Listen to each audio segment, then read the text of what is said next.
ગામમાં હોય. આવા છૂટાછવાયા વરસાદથી હજુ પણ આગળના દિવસમાં જોવા મળશે અને એમાં પણ 7, 8, 9 તારીખમાં કે વરસાદની શક્યતા માનીને ચાલવાનું છે. એ ત્યારબાદ 8 તારીખથી આમ તો આજના આપણા વિડીયોની અંદર પણ એ માહિતી આવશે. ચોમાસા દરમિયાન સામાન્ય રીતે જે પવનો હોય છે એ પવનો પશ્ચિમ દિશાના હોય, અરબ સાગર તરફથી અથવા તો દક્ષિણ પશ્ચિમના પવનો હોય. પણ ધીમે ધીમે હવે પવનની જે દિશાઓ છે એ પણ બદલી રહી છે. એકાદ દિવસની અંદર હવે આપણે પશ્ચિમ ઉત્તરના પવન થશે, એટલે કે વાયવ્ય ખૂણાના.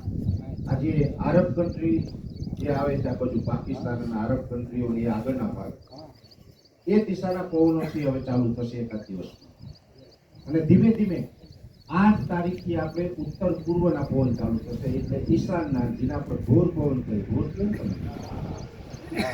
આ ખૂણાના પવન છે, ઈશાન દિશાના પવન છે, એ પણ હવે 8 તારીખથી ધીમે ધીમે એની શરૂઆત થશે. અને એ પવનો હોય એટલે આપણે પછી મગફળી કે કાંઈ હાર્વેસ્ટિંગ કરીએ તો તરત એમાં હલર આને એવું થઈ જાય. હાર્વેસ્ટર આપણે હાકીએ, આ ઓપનર હાકીએ એવું થઈ જાય આપણે એમાં.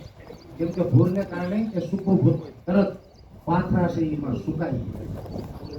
એટલે આ ટાઈપનું હવામાન રહેવાનું છે. જોકે વાવેતરની વાત છે, જે શિયાળુ પાકની વાત છે, તો એના માટે આપણે દરેક ખેડૂત ભાઈઓએ શિયાળુ પાકનું વાત માટે રાહ જોવી પડશે. રાહ એટલા માટે જોવી પડશે કે ઓક્ટોબર મહિનો છે, સંપૂર્ણ ઓક્ટોબર મહિનો ઊંચા તાપમાનમાં જશે. એટલે દિવાળી સુધી તો આપણે તાપમાન છે ખૂબ ઊંચું હશે.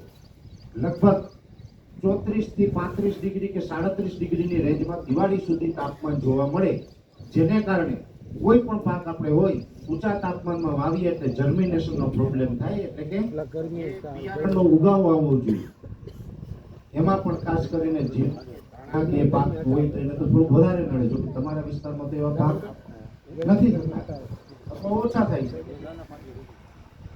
એટલે તાપમાન છે નીચું આવતા લગભગ ઓક્ટોબર અને નવેમ્બરનું પહેલું અઠવાડિયું હશે, ત્યારથી આપણે વ્યવસ્થિત રીતે શિયાળુ પાકનું વાવેતર કરી શકાય. આ ટાઈપનું હવામાન થશે તો ઊંચું તાપમાન ત્યાં સુધી રહેવાનું છે.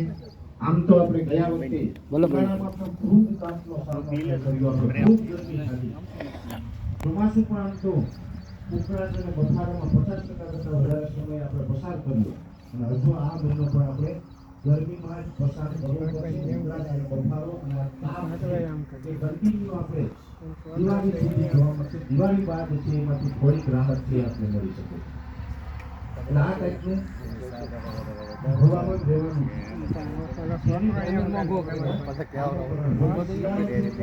એક અંતરે સારો રહેશે. ગયા વખતે કારણે આપણે જોઈએ એવી ઠંડી જોવા મળી. ખાસ કરીને જે કોલ્ડના રાઉન્ડ આવવા જોઈએ, એ કોલ્ડના રાઉન્ડ આપણે આવ્યા ન હતા. અને નોર્મલ કરતા તાપમાન છે એ પણ ઊંચું જોવા મળ્યું હતું. પણ આ વર્ષે અલ્નીનોનો પ્રભાવ નથી, આપણો ઝુકાવ છે લાનીના તરફ છે. અને આઈઓડી એટલે કે ઇન્ડિયન ઓશન ડાયપોલ છે એ પણ પોઝિટિવ છે, જેને કારણે આપણે શિયાળો છે એ દરમિયાન સારી એવી ઠંડી જોવા મળશે. રેગ્યુલર તાપમાન જે શિયાળાનું હોવું જોઈએ ગુજરાતનું, એ જ મુજબનું તાપમાન આ વર્ષે જોવા મળશે.